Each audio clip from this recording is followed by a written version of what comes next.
Well, hello there, Luke here from the Scoundrel's Cantina, and welcome to another video. In this one, I'm gonna be reacting to the Mandalorian and Grogu trailer, which came out 3 months ago, and I completely ignored it, didn't care, didn't watch it, so I guess it's time to do it right now in December. Why not, you know? Content is content, and I am trying something new that I've never done in the past decade on this channel, which is basically recording myself in front of the camera, reacting to stuff and giving my opinions, which I've held onto for way too long, and I want to let it out. Basically, before we begin, I'm just going to go through my general opinions of the Mandalorian series, which aren't very positive, to be honest. So yeah. This is where the fun begins. Also guys, before we go on, please check out CantinaSabers.com. We have quite a lightsaber sale going on right now. The discount codes will be in the description below, as well as in the pinned comment. We also have a buy one get one free deal for every replica purchase, specifically for the Neo Pixels and the Proffies. Also, if you hear some snoring in the background, it's because my dog, Maximilian, right here is snoring quite a bit. A lot of you are probably wondering why I have a Mandalorian and Grogu t-shirt on me, since I already mentioned that I'm not really a fan of the Mandalorian series in general. The thing is, this was given to me by one of my best friends for my birthday, so it's quite a precious t-shirt for me, and I might as well just put it on when I'm reacting to something related to this topic. So yeah. Anyway, the thing is, my general opinions about the Mandalorian was always that it was quite meh.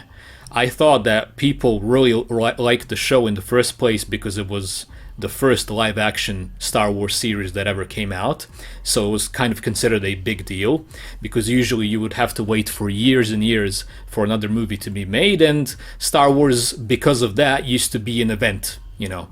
And that was the first live-action series, and everyone was overhyped. The thing is, I never really cared for the format of Star Wars, whether it's a comic book, a game, or movie or TV show in general. I usually cared about the quality. And my biggest gripe with The Mandalorian was that it was quite slow, boring, led to nothing, and based in the sequel era, basically, even though it's quite close after Return of the Jedi. So that was like the first downfall, in my opinion, with the series, since it was basically the sequel era, and I know it was leading to the sequel trilogy, which, let's be honest, no one likes, including myself. So yeah, that's my general first thoughts on that, and you know, season 1 was okay, kinda slow. What annoyed me a lot was how much they waste your time with the Mandalorian just walking and walking and walking and doing nothing and being boring in general. Then season 2 gave us quite a cameo fest, and I gotta be honest, at the time I quite enjoyed season 2 because of the cameos, and despite the Boba Fett and the Bo-Katan and the Luke Skywalker stuff, my favorite episode there was the first one of season 2 on Tatooine with the Krayt Dragon. I always liked that topic in general regarding Tatooine, specifically because of Knights of the Old Republic. And yeah, it was an event, gotta be honest, with Luke Skywalker. A lot of people loved it, and I kind of it grew on me at that point. Book of Boba Fett completely obliterated season 1 and 2, made it pointless at that time, because it just undid what seasons 1 and 2 of The Mandalorian did, and gave Grogu back to The Mandalorian in the middle of Boba Fett's show, which I don't know what they were thinking. And then we have season 3, which was a cameo fest of celebrities in various roles, and just bad in general. Just like, I wouldn't say sequel level bad, but it was all filler, pointless, and also based in the sequel trilogy. So that's basically my opinions on all that, and I generally do not like Lucasfilm's live-action TV shows except for Andor, because they are, in my opinion, quite cheap. Like, the CGI doesn't look that good, there's too much Star Wars because of that, and when there's too much Star Wars, you just take it for granted, it's not an event anymore, and it's quite mediocre, to say the least.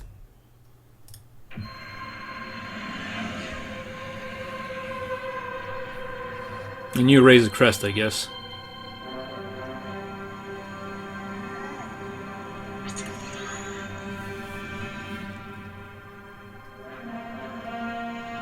Ah, Baba Freak, alien thing, or whatever. Oh, it's Weaver. She's in everything lately, for some reason. A bit overdone with that thing.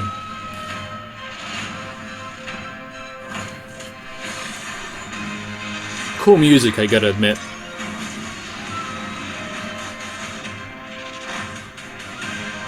Oh, Zeb's here once again. Oh.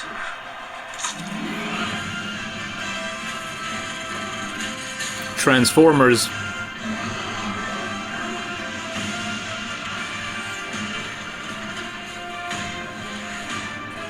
Oh, the Star Wars Rebels ATT types that were in use then. Interesting, I guess.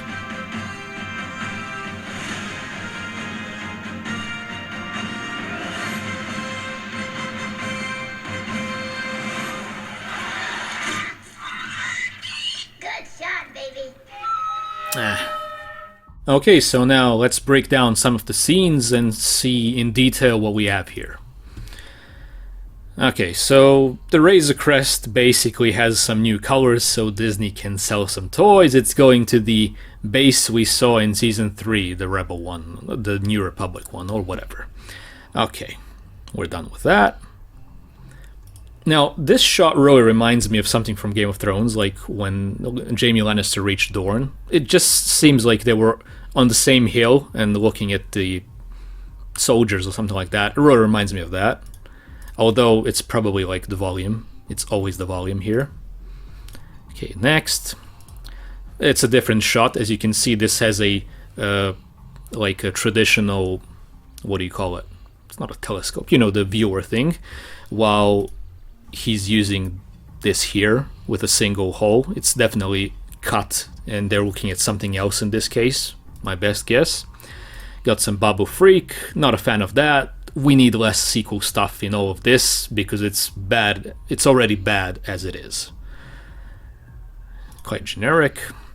Okay, she's here. She's everywhere. She's in the past few years. She's like literally seen everywhere, I guess. So nothing special there. Also, they overused this thing with the food like how many times already? It's the same thing all the time. It's as if this is made for the most casual people who just think Baby Yoda is cute, and I don't know, I just don't really like things that are so shallow like this at this point. It's got some action scenes, generic ones. Oh, and by the way, this here, I think these are vulture droids chasing the Razor Crest. Seems that way. You gotta have those member berries, of course, of better things from the past. Oh, this looks like bad CG, like quite a bit in this shot, but then when he's under the water, it looks like a doll, I've noticed. Got some Zeb Aurelius action. Fine, I guess. I still prefer Rebels, like, quite a bit. Rebels was great, to be honest. U-Wing, gotta love the U-Wing, but that's just about it for that. Okay, so this is the rumor about Rada the Hutt, Rada from the Clone Wars movie, the son of Jabba. I've got nothing much to say about it. I love the Clone Wars movie. It came out when I was 12, and I enjoyed it quite a bit, and I love the Clone Wars, but a member burial like this just doesn't mean anything for me in a movie based in the sequel era. Oh, he's eating again, of course. That's all he does. Got some generic Transformer droids or whatever. Arena fight. Okay, so I remember I saw a leaked scene of this a year ago where Mando basically eliminates an entire AT-AT walker with snowtroopers. And I've got to admit, it's quite interesting that they use the Star Wars Rebels ones.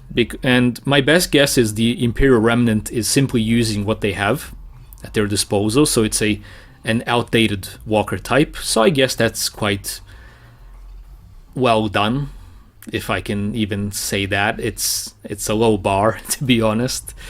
So yeah. And yeah, now we have the Mandalorian and Grogu logo.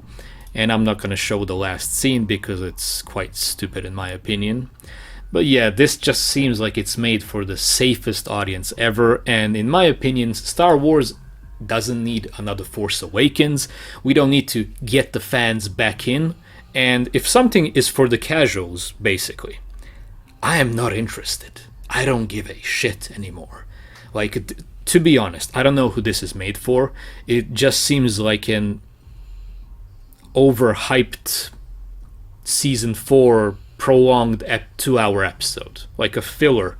And the thing is, this trailer doesn't show us anything. It's just filler. It's gonna be 1 2-hour filler episode with no consequences, because they can't have that if they're making season 4, and I know they are.